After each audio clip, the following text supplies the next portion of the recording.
Hey there, quick heads up before we dive in. If you are loving this podcast and you've even started to take action on some of the tips you're hearing here, this is for you. If you're an established personal stylist and you are struggling with consistent income, unsure how to turn followers into clients, and feeling really burnt out, even though you are not booked out, I have been there and I have worked with dozens of stylists who have been there too. And now I want to work with you. So I created the Six Figure Stylist Income Accelerator. This small group 6-week program is your ticket to mastering the income generating activities that will help you earn more while doing less so you can enjoy summer and continue to see a steady flow of cash in your bank account. I am only taking 10 stylists in this program with 5 VIP spots for extra personalized advice on your marketing, services, and pricing. If you're interested in learning more, join the waitlist through the link in the show notes. Do not miss out. This could truly be a game changer that gets you out of spinning your wheels in your business and into high gear, generating a bigger income and a bigger impact.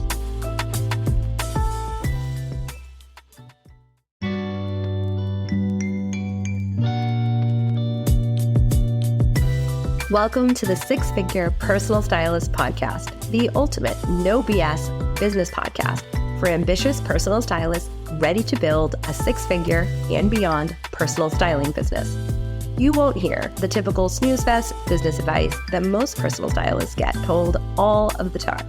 Nope, instead I'll be sharing business building strategies that will help you create a killer personal brand, a cult following of loyal personal styling clients, and make a ton of cash while creating lasting style transformations for your clients.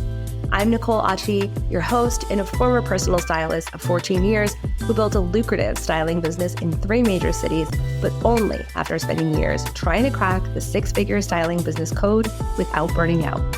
And now I'm here to tell you how to do exactly the same. Let's get into it. Okay, today we're going to talk about the top mindset shifts that have helped me and lots of my clients get to 6 figures. But I do want to share where I got these because I got them from people that are way smarter than me. And that's how I like to do a lot of things in my life, is to get the info from people that are smarter and further ahead. So I did not make these up. I did not figure these out on my own. In fact, I struggled for a long time until I figured these out because I asked other people. So I want you to know that.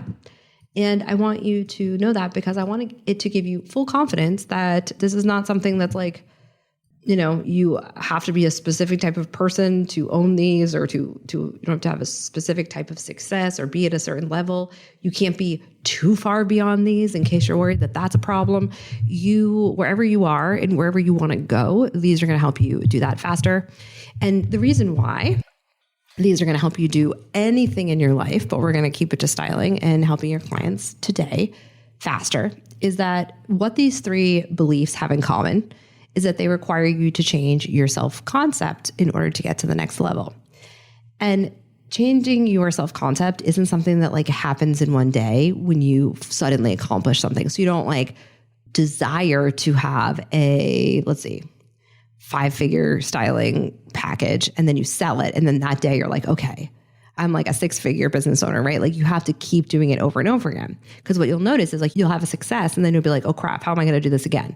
Well, one of the ways that you get out of that type of thinking, because all that does is create more drama. And we're going to talk about creating drama in your business today and how to not do that. All that does is just create a whole nother level and set of problems when you have an accomplishment and then you think, oh crap, how am I going to keep this up? And I think we've all done that. But if your self-concept is one of someone who just keeps moving forward with the belief that everything you're doing is getting better and better, even if there are stumbles along the way, that will not be your first thought when you practice a new self-concept. And so I would also want to argue at the top of this, not that anyone's asking me to argue it, but I just want to drive the point home about how important this specific type of mindset work is. Sure, you can try to manifest $100,000. You can work on your relationship with money. You can do all of those things. You can think happy thoughts. You can believe or whatever people are telling people to get to the next level. But if you don't have it within your self-concept that you're someone who can do those things, then you're just having a lot of thoughts, and those thoughts probably are not going to impact your actions, and those actions are not going to impact your reality. And so you're not going to get the results you want. But when your self-concept is such that you believe certain things, certain foundational things, which are these about yourself and about running your business, then whatever you want gets handled faster because it's already coded in your self-concept that you're somebody who takes the actions to get what you want. And it doesn't matter what you want. So instead of working on your mindset around the thing that you want, money, whatever, to be thinner, whatever, if you believe the 3 things I'm going to tell you today on a foundational level, you get out of having to do the work on all the little mini things along the way. Sure, there's going to be some things that maybe we have trauma around, or we have particularly strong wounds around. And while those things are important, you can still be successful with trauma and wounds. You can still be successful with a shitty relationship with your parents. You can be successful in your business and still have lots of things that are not handled. And I want you to know that, because so often I see stylists thinking they're not ready to take the next step because there's like this other thing they have to handle in their life. Like they have to get that perfect in order to. And it's usually something around, well, I have to believe in myself. I have to, fix my mindset. No, you need to believe that your self-concept is such that you will handle whatever comes up for you, right? And you don't just manifest that. You just don't think about that. You take action and it becomes the case. Now, again, I'm not saying there's not a place for therapy. I'm not saying there's not a place for self-reflection.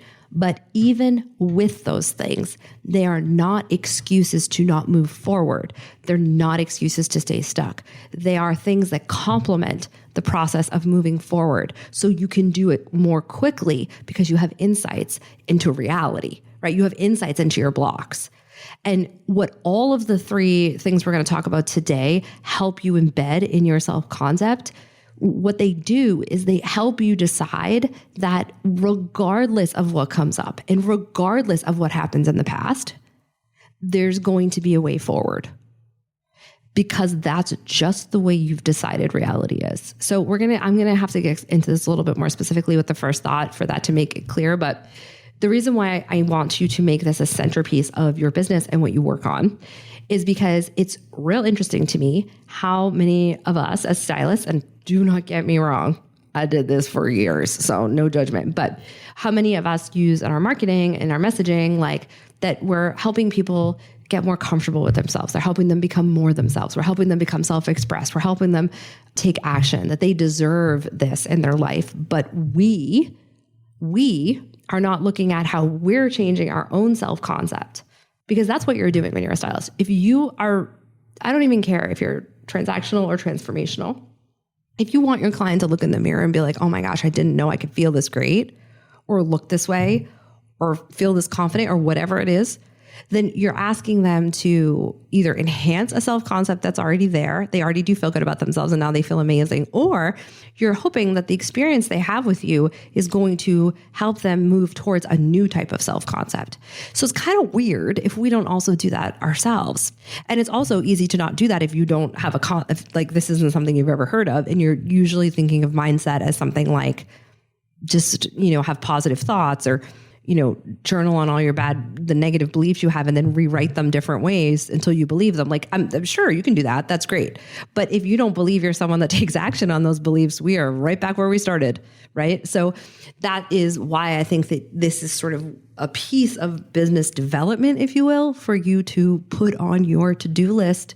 I like to work on these types of thoughts with myself, like connect it to something else I'm doing, like walking every morning, or at the end of the day before I get my daughter, I try to sit quietly for 15 minutes, which sometimes happens, sometimes it doesn't, and look back at my day and reframe it according to whatever one of these beliefs that I am struggling with most, because, it's a process. It's not like you believe it and then all of a sudden you never have a negative thought towards it again. It's just a practice. So the first one is you have to adopt the belief and the mindset that you will figure this out. You have to decide that you will no longer indulge in the belief that you don't know.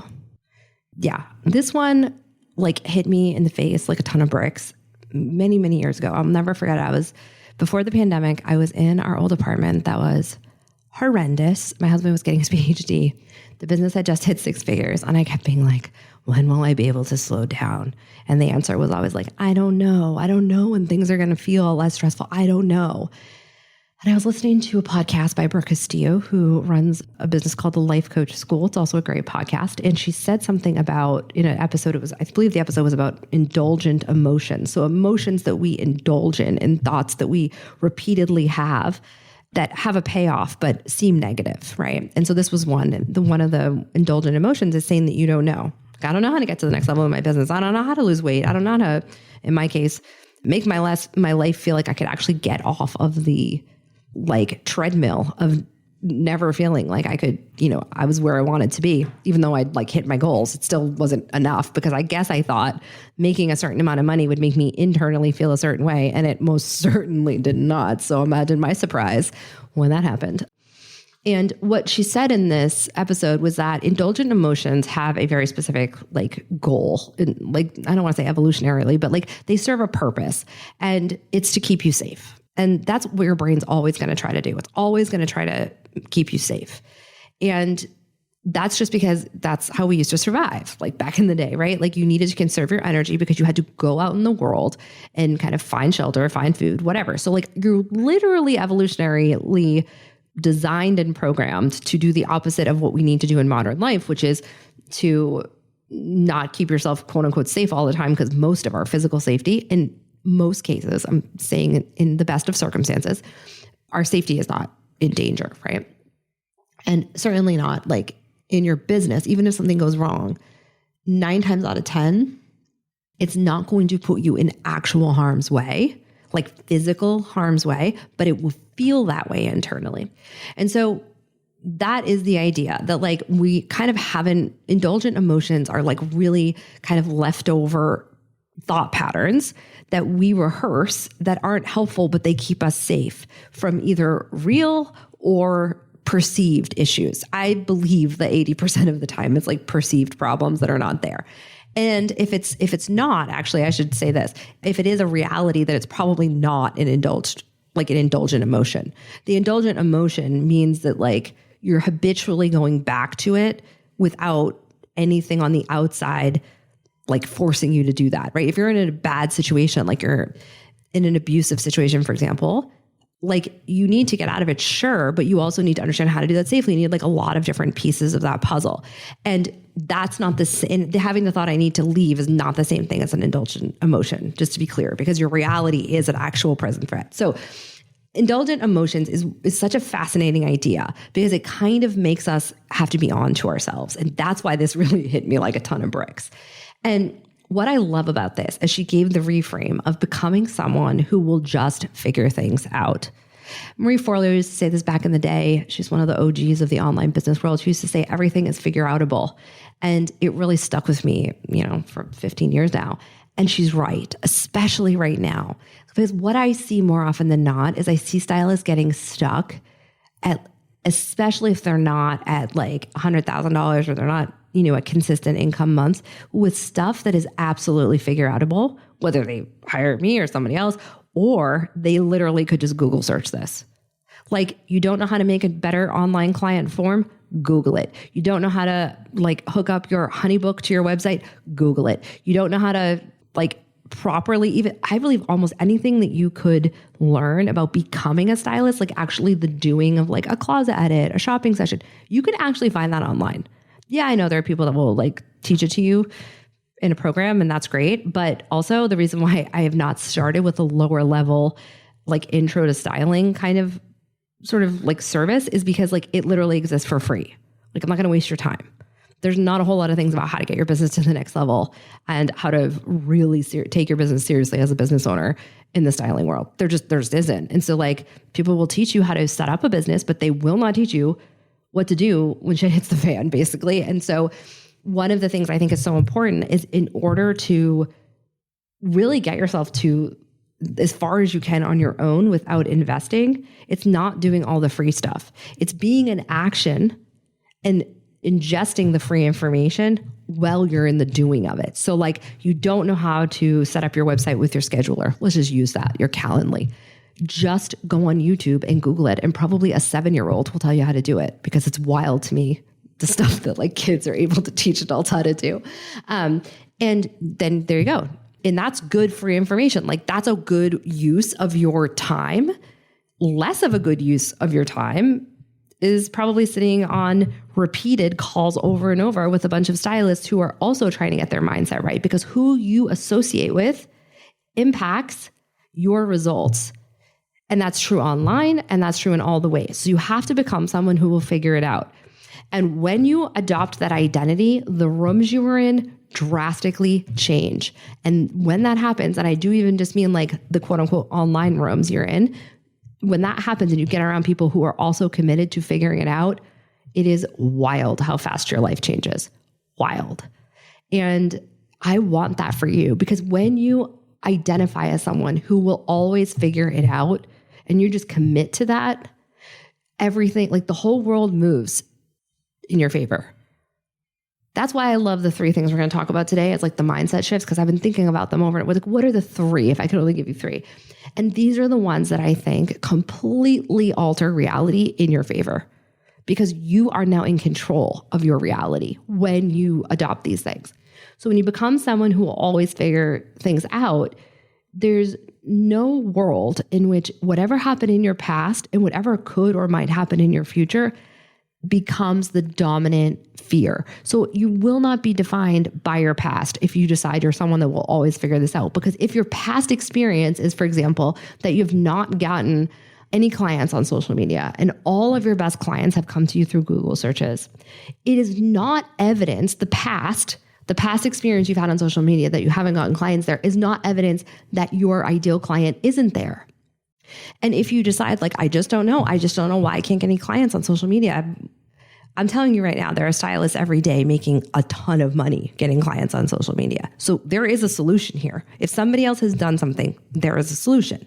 And so then the question is, what are you getting indulging in the idea that you just don't know? Well, you get to be safe. You don't have to put yourself out there. You can't say that you failed at something, even though you absolutely never fail. Like, I don't even know what that means. You just decide to stop. Like, that's all that failure is. Like, so just redefine that. But the problem is that the stylist who goes on to say Instagram and decides that her ideal client is there shows up super differently than the stylist who's like, well, my past experience is telling me that they all come through Google searches, so I'm not going to bother, right? 2 different identities completely. And it totally dictates how they interact, the kind of messaging they're putting out there. So when you decide you're someone who will always figure things out, instead of saying, none of my ideal clients have found me on social media, I don't know what that's about, can't figure it out, over and over again, you get a choice. You either get to decide that having that thought repeatedly and not doing anything about it means it's not important to you, which is kind of the default, by the way. It's like, if you're not doing anything about it and it's going on, it ain't hurting you bad enough, or your self-concept needs to be so thoroughly rewritten that that's probably something you're doing in your whole life. Like, that belief that you don't know should be so uncomfortable that after you've had the thought 3 times, you cannot bear it anymore. You cannot bear it. Or you decide, you know what, this isn't a problem that's important to me right now. I do that every single day. Every single day I have a list of things that I have not gotten to in this business. And every single day I have to decide, is this worth the energy to worry about and figure out? Or are we putting it aside again and I'll revisit it later? And every day the list of things is pretty long that I'm not worrying about right now, because I know the things that move my business forward. I know what my life capacity is right now. I'll figure all of it out. I will. And I also kind of know the importance of certain things. And that's what I want for you to step into, because you've adopted the idea that you'll figure it out. It's either I have to figure it out immediately because it's important and I'll figure it out.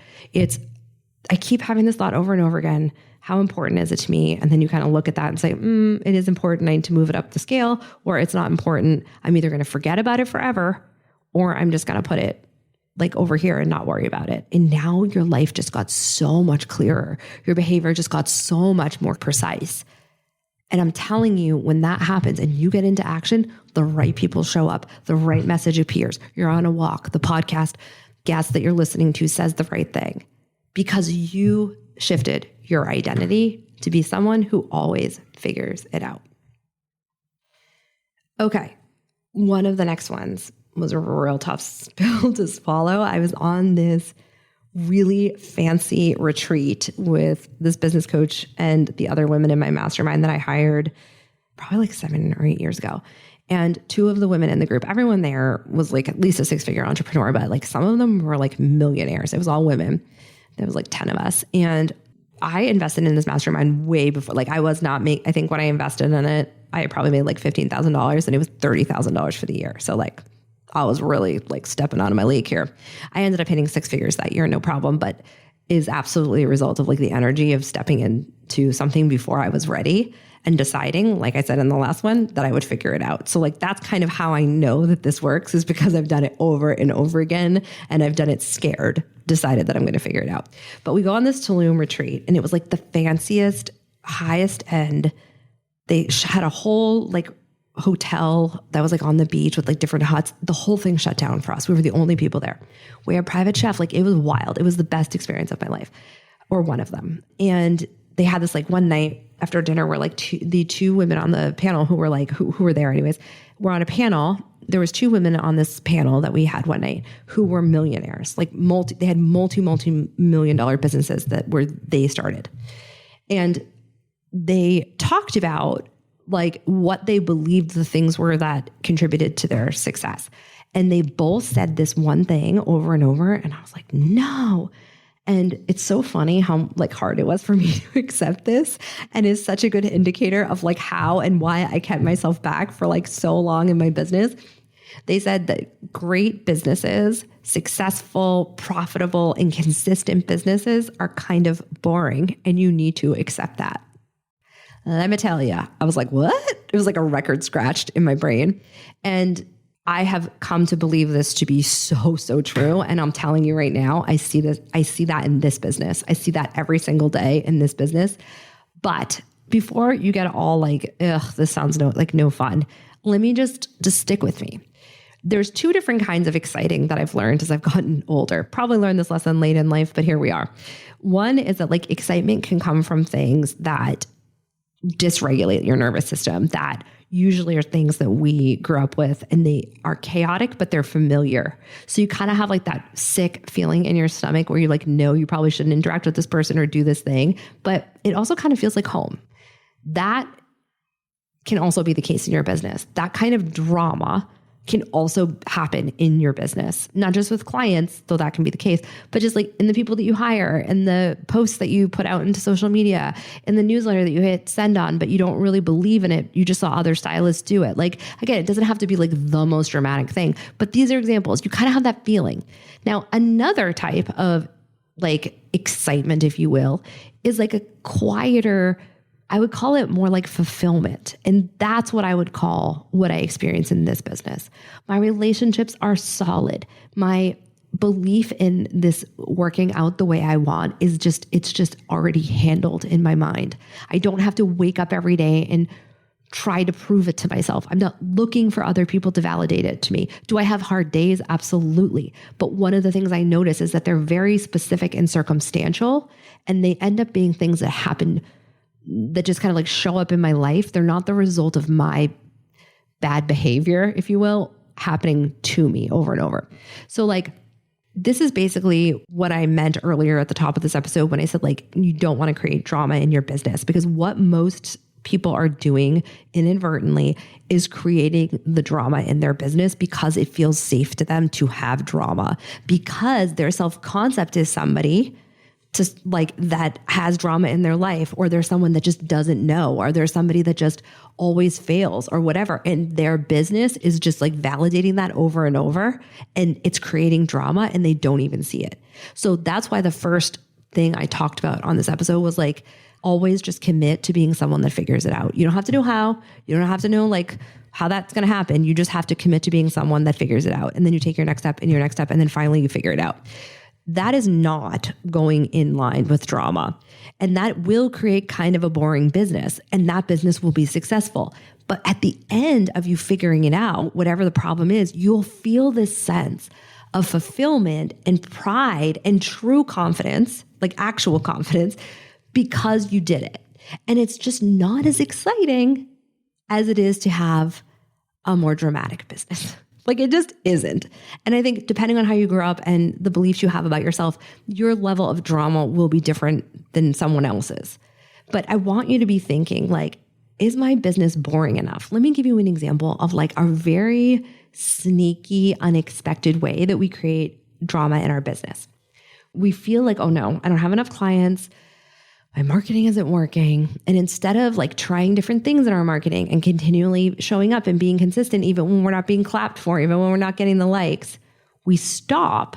And oftentimes that correlates with us creating new services, new branding. We build a new website. You are creating drama, my friend, because the reason why your offers, your styling offers, aren't selling isn't because there's a problem with the offers. I mean, again, there may be a problem with those offers. I have not seen them, but think about it logically. The people you're marketing to haven't even experienced those offers yet. So they can't have a problem with the offer. They have to have a problem with the way you're talking about the offer. And it's not fun to show up every day and continually practice your marketing and the way you talk about your offer and connecting with people if you don't feel validated. And your job isn't to be validated on social media as a business owner. Your job is to change people's lives as a stylist and create relationships so that you can sell in a way that feels good to you. So if any part of you is looking for validation from your social media and that's why you're not consistent, and then you're creating all these other little fires where you're changing your offers and doing all these other things, and it's not coming from a place of, okay, this offer has been really successful and now it's burning me out, I got to make a pivot. If it's not coming from that place, stop changing your offers unless you understand why you're changing the offer. I'm not against you changing your services, but I want to know why. Because the majority of stylists have services, they don't even know why they have them in the first place. So they don't know who they're talking to. And so that all becomes a big like cluster fuck. And so what I want for you is to be like, what am I avoiding here in order to create more drama in my business? Oftentimes that's unintentionally, that's because you're trying to unconsciously validate your beliefs about yourself that like it won't work or whatever your thing is. That was mine. And so I want you to look at like, how do I create drama in my business? Is it when I don't show up consistently and then decide that the story is nobody likes my content? Because I had to nip that in the bud with the stylist this week. Well, nobody likes my content. What are you talking about? You just booked 4 clients. Well, I don't know if they came from my content. I'll tell you one thing. I don't know if they came from your content either, but it certainly didn't hurt. Turned out 2 of them did, by the way, when I made her go check. So you can't make assumptions if you don't ask questions. And then you can't make changes that are rational and logical and not filled with drama if you're not asking questions and getting data. So you have to accept, as these millionaires shared, that your business has got to be boring to be successful because it needs to be consistent enough. Your actions need to be consistent enough in your marketing, in your sales, in your services so that you can see where you can improve them. And that is how your business gets great. It gets great by iterating. So you launch services to one group of people and one niche and you don't like it or it's a bad fit. Okay, cool. Let's change the service to see if it fits the niche better and then do it for 2 months. Okay, we know that that feels better. And then we can say, okay, now we have enough information to know the service fits the niche better.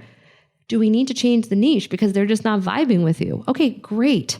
Now we can do that from a place that makes sense and you just brought in more money because you stayed consistent. So that's an example of the kind of boring work you have to do. And it's not boring, like you'll be busy, don't get me wrong. But when you get that win from figuring out what the actual problem is, as opposed to like running and changing everything, it will feel good to you. It won't feel the kind of overwhelming high you might want to get from your business, but that's not the job of your business. Your business's job is not to validate you. Your business's job is to generate income and serve, period. As a stylist, if you were selling like, I don't know, like nuts and bolts or like, you know, something at a hardware store, I would not maybe argue that, though I guess you could argue that's some form of service. But you know what I'm trying to say? Like you're a service-based business. You probably got into this because you wanted to help people. Okay, let's not lose sight of that. your validation and getting, your ego stroked by your business, intentionally or not, because I believe most of us are not doing it intentionally, but like that is causing drama and it is not what we're here for. So boring business, if you look at someone like an Alex Hermosi and his wife, Layla, like I bet they're real boring. Like they're just boring. Like people that really do well and are very successful, all of my coaches, all of the people that I look up to in business, when I ask them about these things, because trust that I do, like, what are you eating for breakfast? Like, what are you doing? I'm so annoyed. They're like, it's always the same thing. And if you're someone that struggles with routines like me, that's not what I'm saying. Like, I'm not saying you have to master a 9-part morning routine. I'm saying, where are you causing problems in your business? Could you get one step closer to just having a few small anchor routines you do throughout the day so you don't totally spin out and not know like what comes next? That's all that I mean. So if you're somebody like me that struggles with routines, I'm not saying you need to like get that on lock. I'm saying like, what small steps could you get to do better? And the last belief, mindset shift that is really connected to your identity, that is super helpful, I have found in service of the last 2 shifts that I discussed, which is, being comfortable with your business being boring specifically, but also just like being committed to figuring it out, is giving up the belief that there will be some end date, some event, some piece of press, some marketing or messaging thing that's going to absolutely transform your business and quote unquote save it. Because what I have learned from that kind of thinking myself over the years is that it puts so much pressure on us to perform in one instance, when in reality, your business is probably not that fragile. And we don't even realize we do this. Like I said earlier in the show, like I thought when I hit $100,000, I would feel like I was successful. I used to also think that when I had finally, quote, built the business in 3 cities, which is a very bizarrely like arbitrary goal that I had for myself, like absolutely nobody thought that that was something that like made the most sense, or that that was a way of being successful that was like prominent in the industry. And I was like trying to copy other people, or like thought that that was some marker of success I needed to be quote unquote a legitimate stylist. That wasn't even it. I don't even know where that idea came from, that I needed them in different states, like clients in different states. And when I say I established the business in 3 cities, I specifically mean that I had like more than 5, in some cases, like 10 clients in other cities. And I was in Boston as my main one. And then I had Washington, D.C. clients. And then I had clients in like New York, like the suburbs of New York. And I don't know why. I kind of like would go into a market, see that it was like a good market, and then play the game with myself of like, how many clients can I get here? And there was a real cost to my personal life. There was a real cost to how difficult it was to try to get pregnant and to go through IVF during that time. And like, maybe that was the reason I did it, because I was trying to like be distracted. But I'm saying that because I thought, well, once I get clients in this state, or maybe once I make this much money, or I get this type of client, or I remember I start to be able to only take 1 client a month to make my financial goals, I'll be happy. But I wasn't fulfilled. And I think there's a lot of reasons for that are personal to each of us, that we kind of have that. But if I could have known year 2 in business, when I was making $50,000 or $75,000, that the day that I got asked by, a major shoe company to sign, a $35,000 deal, that like I wouldn't necessarily feel like a different person, it probably would have changed my behaviors. If I had known that like me winning over clients in different states just because I could wasn't going to like fulfill me, then maybe that's a game I wouldn't have kept playing. And I say that because when you give up the belief that there is some day, some event, some amount of money, some coach that's going to fix it or save you, even if you don't realize that that's what you're waiting for, you get a level of freedom and you get a clarity of decision making that is not available to you when you are chasing things to make you feel good. And I know it's weird to talk about your business in this way. Like the last point I made was like, don't try to get, validation from your business. Let it be boring. That's a weird thing to say. It sounds like I'm talking about like a romantic relationship. And yet we are in a relationship with our business. And in the same way we can expect other people to like save us from ourselves or take away bad feelings when really we need to learn how to self-soothe, the same is true of your business. And it's just a little bit more sneaky because we really applaud ambition in our society. And listen, I'm all for it. I am all for you sitting here and deciding, you know what, I want to do it because I want to do it. And then you go in and doing it, whatever that is in your business. But if you don't have the idea also in your mind that your guiding like principle is, does it feel right to me? Does it feel good to me? And I don't mean like, does it feel right in the sense of like, you know, you knew how to do it before. Like anything we do for the first time is going to feel tricky or maybe hard, but it just like doesn't resonate with you. Like it didn't really resonate with me to be in hotel rooms constantly, all like in different parts of like the country. Like it just really wasn't what I thought it would be. And instead of being like, okay, cool, I played that game, I'm all done now, it became an issue of like, well, maybe just one more. And this is really the best news I'm going to give you, that if you give up this idea that something is going to fix or save your business, outside of being consistent, outside of showing up consistently, getting clients, going back, making the adjustments to the business model, connecting with people, and then, you know, doing that all again once you realize, hey, I have a different goal for myself, or I want to, you know, fulfill something else. When you stop and just that is the measure of how you run the business, everything just feels less overwhelming and less dramatic. I remember thinking when I got on this like podcast, there was like this professional athlete that had this podcast and he had me on during the pandemic. And like all stylists, I don't care what anyone tells you, it was really difficult time for my business, as it was for everyone. I remember when they shut down like most states, I lost like $30,000 in business in one day. Like it was horrible because I had retainer clients. And I remember being asked on this big podcast, and he had huge listenership of like professionals. He was a former athlete that went into the like self-development, kind of like a Tony Robbins kind of vibe. And I thought, well, this will be it. This will change my business. It made zero difference. Zero. And I've even heard like my coaches talk about getting in big press outlets. I've taught, you know, and how it made no difference to their overall business. They just had to keep showing up and keep doing the same webinar and keep selling, you know, in the DMs and keep building the relationships. And that's how they got to millions. And I agree with that. Like, I don't know anyone that I have talked to and I've asked around who feels like they had this one event that like saved their business or brought them to the next level. Are there cases where a business blows up, like on TikTok, for example? I've even had a client on here talk about, you know, she had a couple of her videos go viral, but it did create an increase in her business, or like in her sales calls. And in some cases, it created a quick cash injection to her business, but they weren't necessarily all the right clients. All those sales calls that took up all of her time were not well vetted because she didn't have the systems. And it wasn't something she could sustain because even though she had the injection, the business model wasn't set up to have repeat clients and to make the most of every client and to kind of, you know, shift through people on sales calls who might not be a good fit. So we tend to think if you got more followers or whatever, it would make a difference. And it might make a difference if you go viral, but in the sense that you'll make a small amount of money. But what I also see is happening, because that's not the only, I've had about 5 clients go viral this year.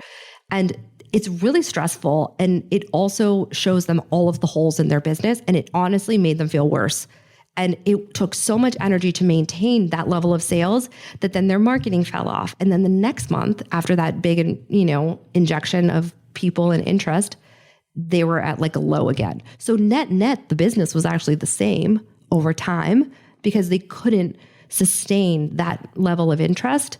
And that's the thing we forget about when we think that the next thing in the future is going to be the thing that solves all of our current distress.